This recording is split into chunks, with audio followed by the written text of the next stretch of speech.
The night had always been quiet in Thomas's neighborhood, peaceful, almost serene. But tonight something felt different. A lingering unease crept over him as he sat in his dimly lit living room. The wind howled outside, but within the walls of his house, there was something more, something he couldn't yet name. It started as a faint noise, barely a whisper.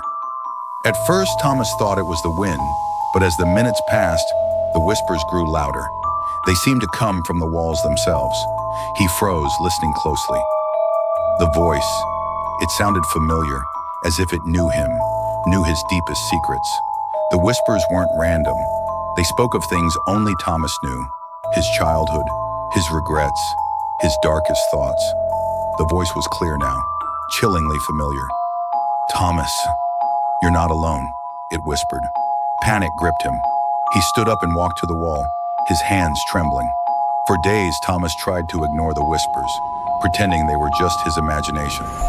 But each night they returned, more insistent, more knowing. It felt as though the walls were watching him, waiting for him to acknowledge them.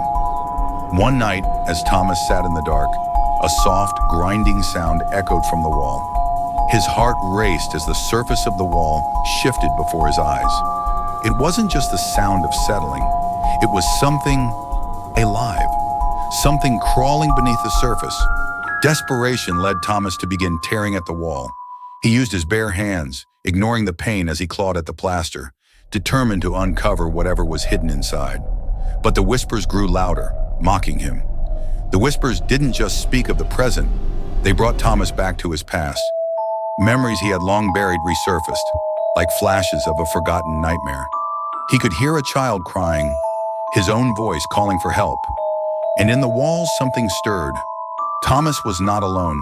He could feel it now, a presence, watching him, breathing in the dark. The whispers grew into soft giggles, like the voice of a child. Something, or someone, was in the walls with him, and it knew everything about him. Thomas couldn't escape the feeling that the walls were closing in on him. Every night, the whispers grew louder, more urgent. He couldn't tell if they were inside his mind or if something was truly trying to communicate from within the house. Each creak of the floorboards made him jump. The whispers began to show Thomas visions, distorted images of his past, things he had forgotten or tried to forget. In them, he saw a figure, cloaked and shadowed, standing at the edge of his memory, always watching, always waiting. The truth hit Thomas like a cold wave. The whispers weren't random. They weren't from some unknown force. They were memories, his memories, hidden within the very walls of the house. He had locked them away, but now they were breaking free.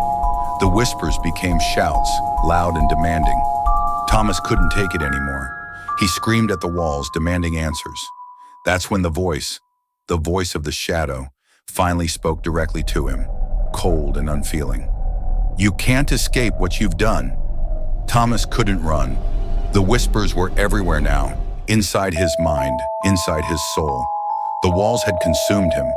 The house had become a prison, and he was trapped in a nightmare of his own making. Weeks passed, and the house remained still. The whispers were gone, but something was missing.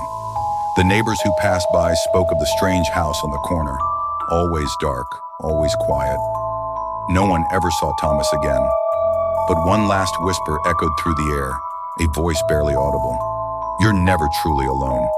And for anyone brave enough to enter, the walls would answer back.